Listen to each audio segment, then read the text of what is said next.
Hi and welcome to all of you.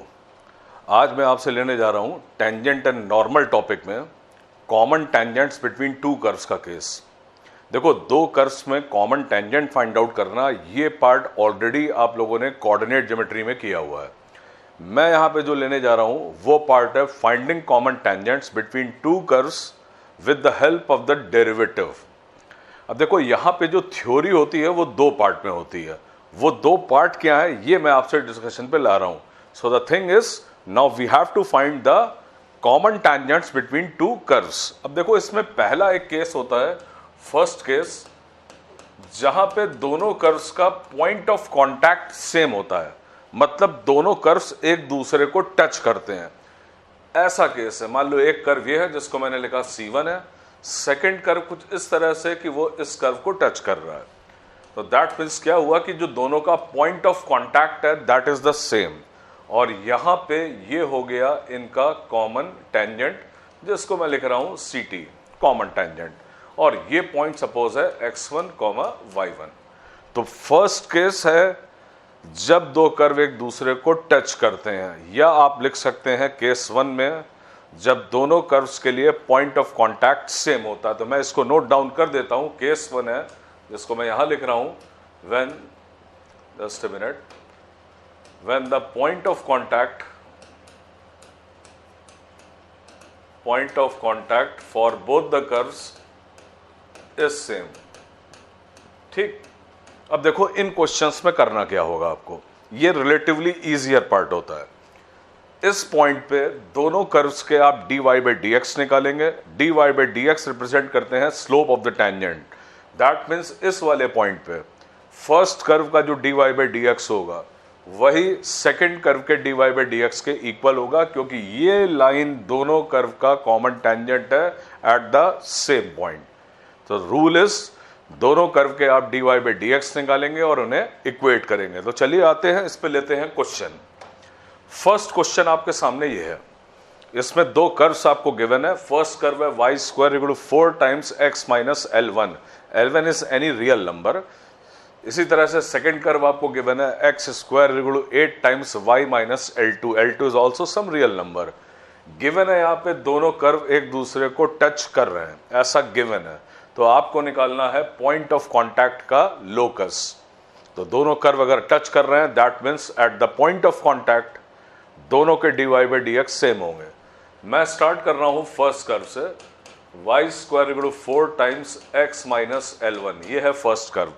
मैं इसे differentiate कर रहा हूं with respect to x, so you will get 2y dash is equal to 4, और यहां से मैं निकालूंगा y डैश की वैल्यू जो कि आपको मिलेगी 2/y। ये हुआ फर्स्ट कर्व का dy by dx, इसको मैंने लिखा रिलेशन नंबर 1 है।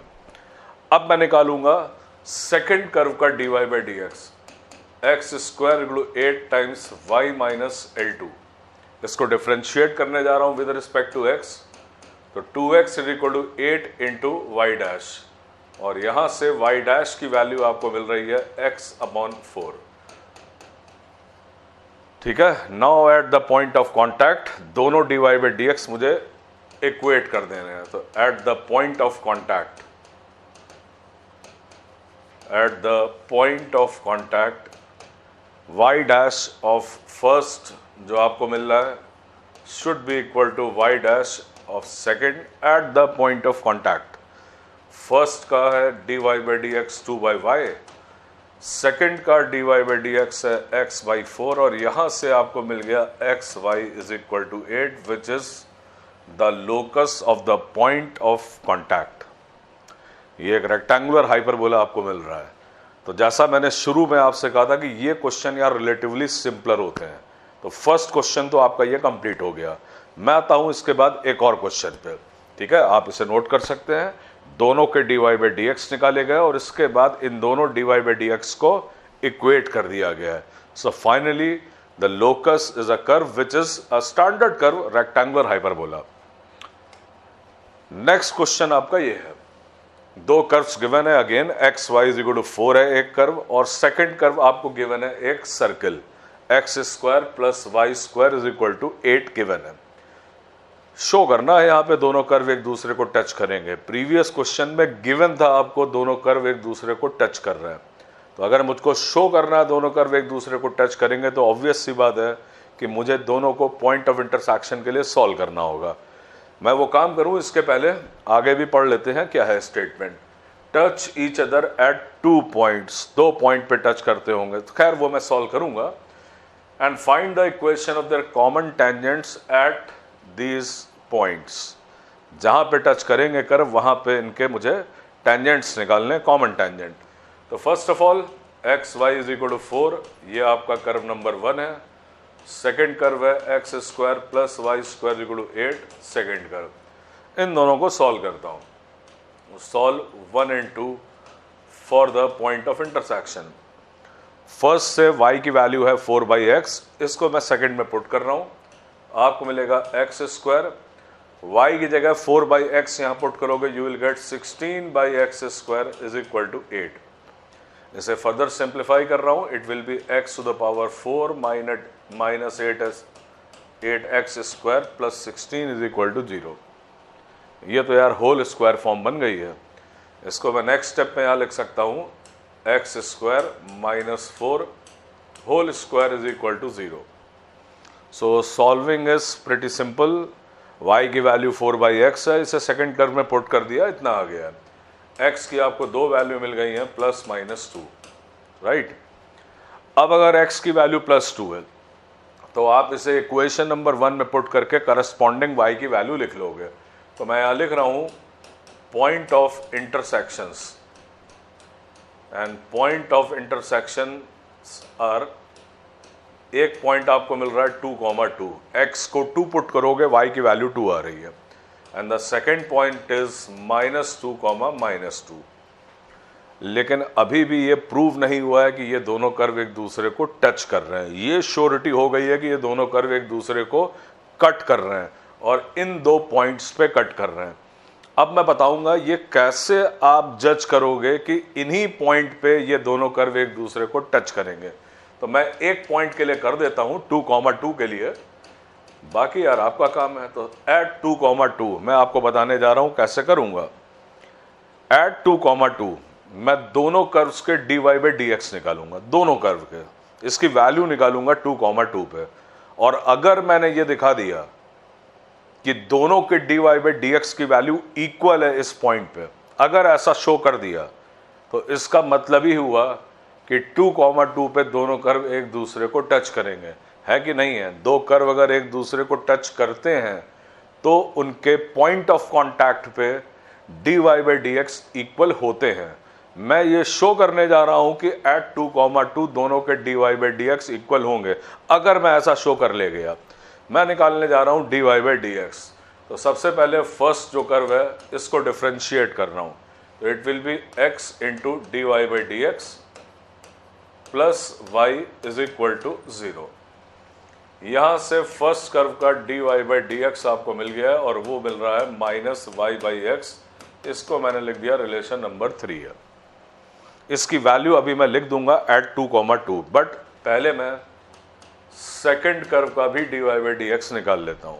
सेकेंड कर्व डिफरेंशिएट करने जा रहा हूं विद रिस्पेक्ट टू x, तो 2x plus 2y into dy/dx is equal to 0। और यहां से dy/dx की वैल्यू आपको मिल रही है -x/y। ये हो गया मेरे लिए फोर्थ। अब यार दोनों के dy/dx तो मैंने निकाल दी है, मैं इसकी वैल्यू निकालूंगा 2,2 पे। सो dy/dx for the first curve at 2,2, first curve का dy/dx ये है जो रिलेशन 3 में लिखा हुआ है। x को 2 और y को 2 पुट करने के बाद आपको ये वैल्यू मिल गई -1। ये हुआ आपका m1। और नेक्स्ट मैं निकालूंगा, और आपने देख लिया होगा कि सेम आ रहा है। एट 2,2 ये वैल्यू आपको मिलेगी -2/2, ये हुआ -1, ये हुआ m2। मैंने ये शो कर दिया है कि दोनों कर्व्स के dy/dx एट 2,2 सेम है। यही तो लाना था मुझको। 2 कर्व जब एक दूसरे को टच करते हैं तो at the point of contact उनके dy by d x same होते हैं। dy by d x same आ गया है 2,2 पे, दैट मीन्स ये दोनों कर्व 2,2 पे एक दूसरे को टच करेंगे। सो द कर्व्स, तो since m1 is equal to m2 is equal to -1, so curves touch each other. और मुझे अब आगे का काम करने की कोई रिक्वायरमेंट नहीं है, प्रोसेस आपको मैंने बता दिया। हाँ, जहां तक बात है इस पॉइंट पे आप इक्वेशन ऑफ टैंजेंट कैसे निकालेंगे, तो यार पॉइंट पता है 2,2, dy बाई डी एक्स की वैल्यू -1 आ गई है, तो आपको इक्वेशन ऑफ टैंजेंट डायरेक्टली मिल जाएगी। मैं ऐसे ही बोल देता हूं y-2 is equal to -1 times x-2, जो फॉर्मूला आपका होता है y-y1 is equal to m times x-x1 से ये टैंजेंट आपको मिल गया है।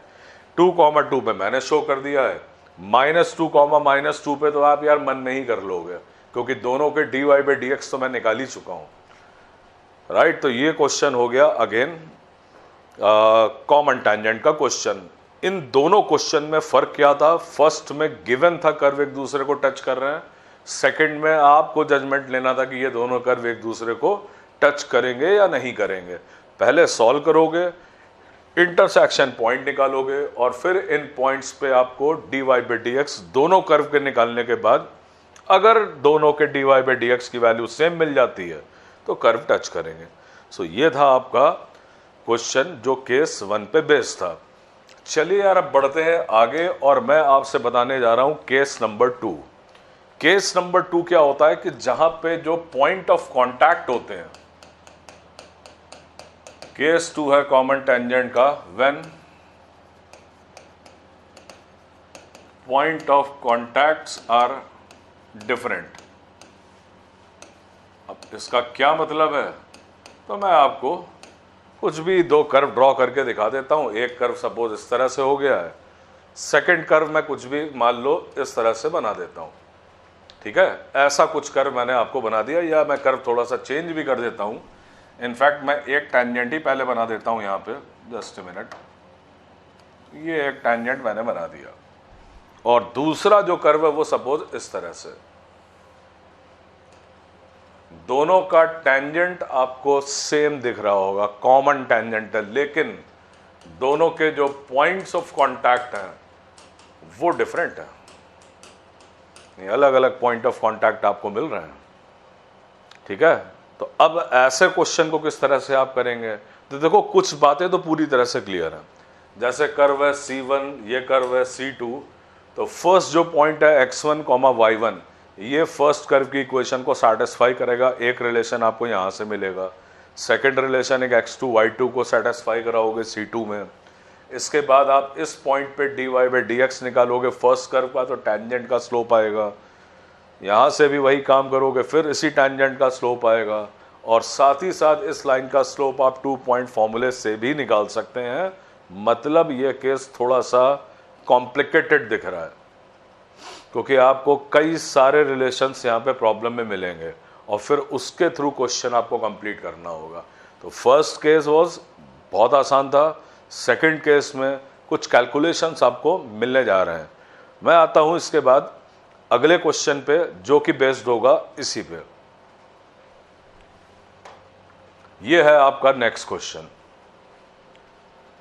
क्वेश्चन का स्टेटमेंट आप नोट डाउन कर लीजिएगा। इसमें आपको दो कर्व्स गिवन है। एक कर्व है f of x is equal to x square, y is equal to x square, the first curve.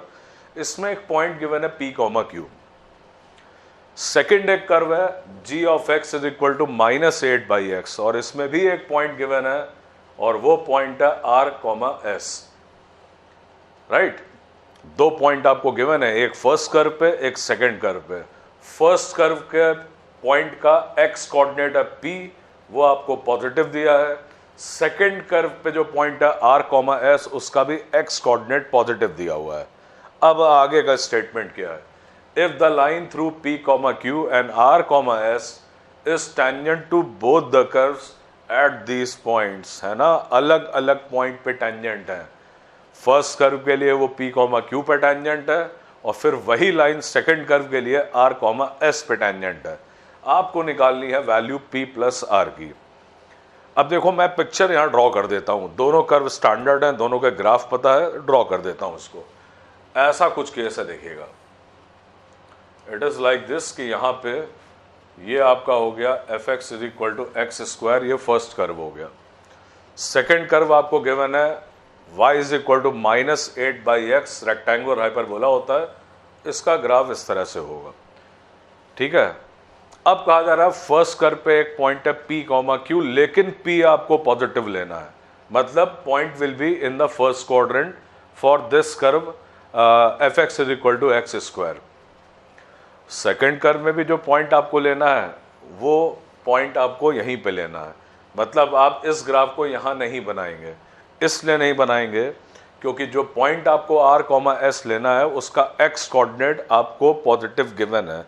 अब मैं बनाऊंगा यार एक कॉमन टैंजेंट यहाँ पे, तो चलो यार common tangent I just try कि यार एक बार में बिल्कुल सही से बन जाए यहाँ पे। तो ऐसा कुछ केस है यहाँ पे, ये आपको मिल गया कॉमन टैंजेंट, यहाँ पे टचिंग हो रही है, मैं बोल्ड कर दे रहा हूँ, यहाँ पे टचिंग हो रही है, ये है दोनों कर्व का कॉमन टैंजेंट। और अब मुझको लिखने हैं यहाँ पे पॉइंट। ये पॉइंट जो है इसको मैं लिख रहा हूँ point a which is p, q. ये पॉइंट मैं लिख रहा हूँ b which is r, s. दोनों कर्व की इक्वेशन, तो इसकी इक्वेशन है y is equal to x square और इस कर्व की इक्वेशन है y is equal to -8/x। तो आपने ये नोटिस कर लिया होगा कि ये केस 2 पे बेस्ड है। कॉमन टैंजेंट तो है लेकिन दोनों के पॉइंट्स ऑफ कॉन्टैक्ट्स जो है वो डिफरेंट है। क्या करना है मैंने अभी बताया था, वही सारे काम करूंगा। सबसे पहले ये पॉइंट इस कर्व पे सेटिस्फाई कराऊंगा, वो पार्ट मैं यहाँ पे लिख रहा हूँ। तो आपको मिलेगा q is equal to p square, एक रिलेशन ये मिल जाएगा, है ना, p, q को सेटिस्फाई करा दिया। इसके बाद r, s को यहाँ पे सेटिस्फाई कराओगे तो आपको मिल जाएगा s is equal to -8/r। ये आपको मिल गए रिलेशन, जिस पूरे को मैंने 1 लिख दिया है। ठीक है, तो सबसे पहला काम इन पॉइंट्स को कर्व की इक्वेशन में सेटिस्फाई कराओगे। अगला पार्ट, इस पॉइंट पे dy/dx निकालोगे इस कर्व का, ये तो आप मन में कर लेंगे। इसका dy/dx है 2x और आपको निकालना है p, q पे, तो आपको मिलेगा 2p। ये आपको स्लोप मिल रहा है यहां से। ठीक है, यहां से आप निकालेंगे, इसको डिफरेंशिएट ये भी आप मन में कर लेंगे। इसका dy/dx आ रहा है 8/x स्क्वायर, 8/x स्क्वायर और x है यहाँ पे r, तो 8/r स्क्वायर। तो 2p is equal to 8/r square. ये एक रिलेशन आपको और मिल गया है, जिसमें से यार 2 कैंसिल आउट कर देता हूँ और आपको मिल जाएगा pr square is equal to 4 मिलेगा।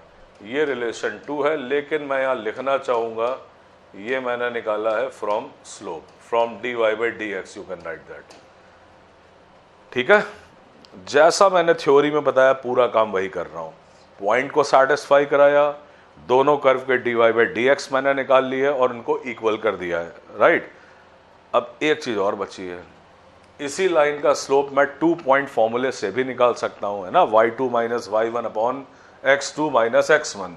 तो मैं नेक्स्ट लिखने जा रहा हूँ स्लोप ऑफ AB। AB का स्लोप आपको जो मिलने जा रहा है वो है q - s is equal to p - r। ठीक है, q - s upon p - r, ये हो गया स्लोप। इस स्लोप को मैं इक्वल करने जा रहा हूं 2p के। ठीक है, मेरी चॉइस, मैं 2p के इक्वल करूं या 8/r स्क्वायर के इक्वल करूं, इससे कोई फर्क नहीं पड़ने जा रहा है। बट यार एक बार में एक ही चीज कर पाऊंगा, तो मैंने स्लोप ऑफ AB, मुझे मालूम था कि ये 2p भी है, स्लोप ऑफ AB मुझे मालूम था ये 8/r स्क्वायर भी है, तो मैंने इसकी जगह लिखा 2p, q - s upon p - r।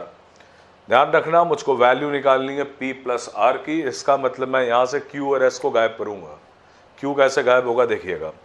q हटाने के लिए मैं यूज कर रहा हूँ इस रिलेशन को, q की जगह मैंने पुट किया यहाँ पे p स्क्वायर।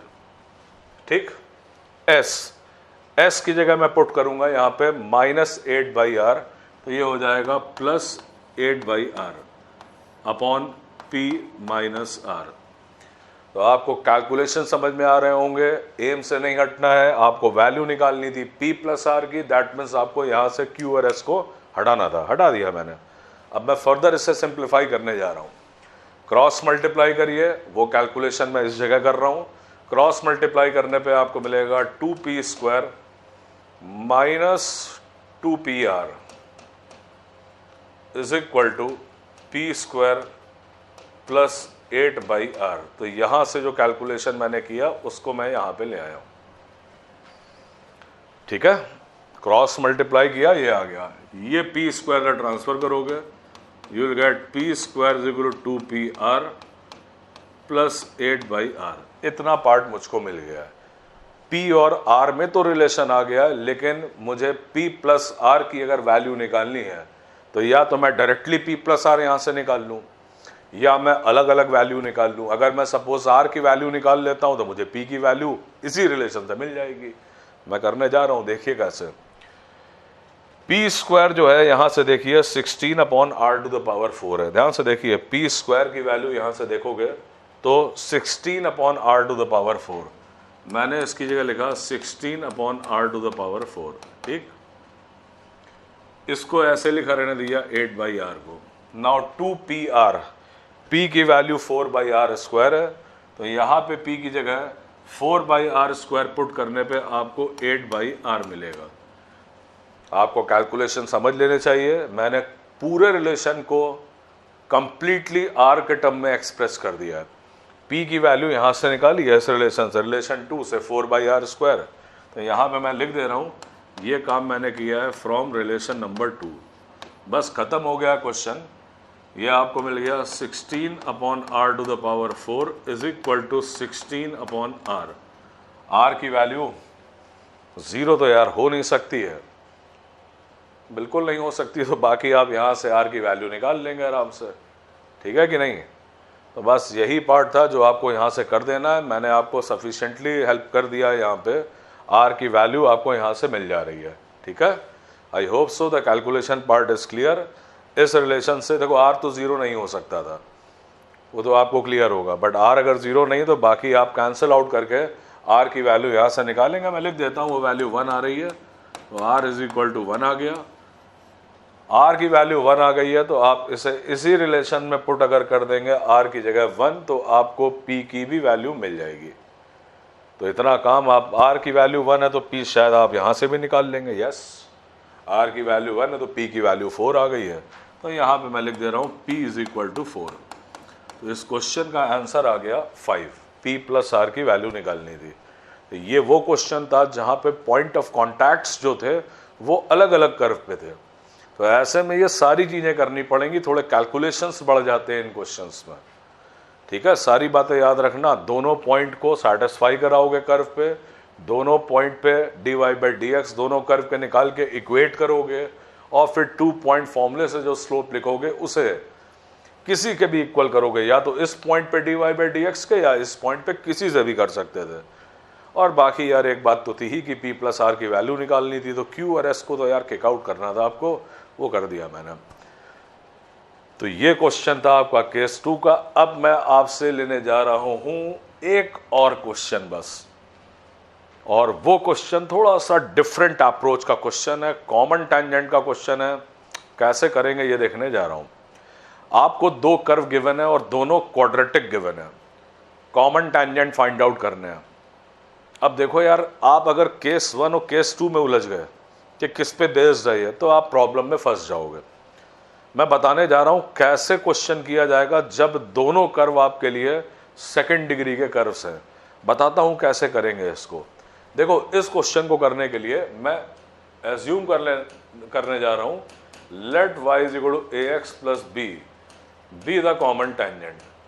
मैं इस बात पे ध्यान ही नहीं दे रहा हूं कि ये दोनों कर्व एक दूसरे को टच करेंगे, कट करेंगे, इस चीज पे कुछ नहीं कर रहा हूं।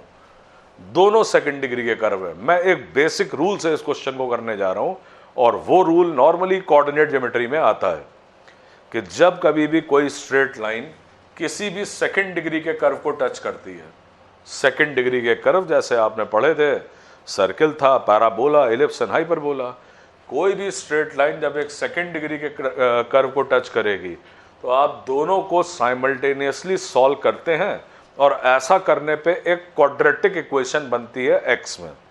ये स्टैंडर्ड चीज है। और टचिंग के केस में उस क्वाड्रेटिक इक्वेशन के डिस्क्रिमिनेंट की वैल्यू 0 होती है। ये पार्ट ऑलरेडी लोगों का पढ़ा होता है इन कोऑर्डिनेट ज्योमेट्री। मैं उसी प्रिंसिपल को यूज करने जा रहा हूं। मैंने मान लिया ये कॉमन टेंजेंट है। अब इसके बाद ये जो कर्व लिखा है इसको मैंने लिखा 1 है, ये जो कर्व लिखा है इसको लिखा 2 है, और यहां जो मैंने लिख दिया है इसको लिखा 3 है।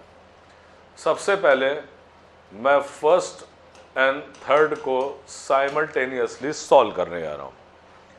आपको मिलेगा ax plus b is equal to x square minus 5x plus 6। यह आ जाएगा क्वाड्रेटिक इक्वेशन। आप इसे बना लेंगे। वो कैलकुलेशन करने में यार आप सब लोग एक्सपर्ट हैं।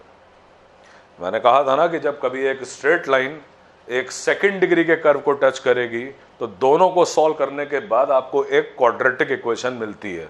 चूंकि ये टचिंग का केस है, आप कह रहे हैं कि ये लाइन टच करेगी कर्व को, तो ऐसे में आपको अप्लाई करना है d is equal to 0 and that concept is taken from coordinate geometry now, और you can say quadratic equation.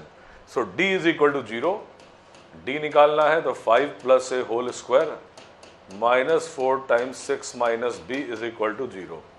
और मैं इसको फर्दर सिंप्लीफाई कर देता हूं टाइम बचाते हुए। इसको मैं लिखने जा रहा हूं, एक minute, a square plus 10a and plus 4b and plus 1 is equal to 0। तो मैंने ये रिलेशन नंबर 4 लिख दिया है। मतलब आप इसको ओपन करोगे तो फाइनली आपको ये रिलेशन ए और बी में मिल जाएगा। अब मैं यही काम करूंगा सेकंड एंड थर्ड के बीच में। बिल्कुल सिमिलर प्रोसेस है। इसे और इसे साइमल्टेनियसली सॉल्व करूंगा। ax plus b is equal to x square plus x plus 1। यहाँ से आएगा x square plus 1 minus a into x plus 1 minus b equal to 0। फिर अप्लाई करो d इज इक्वल टू 0।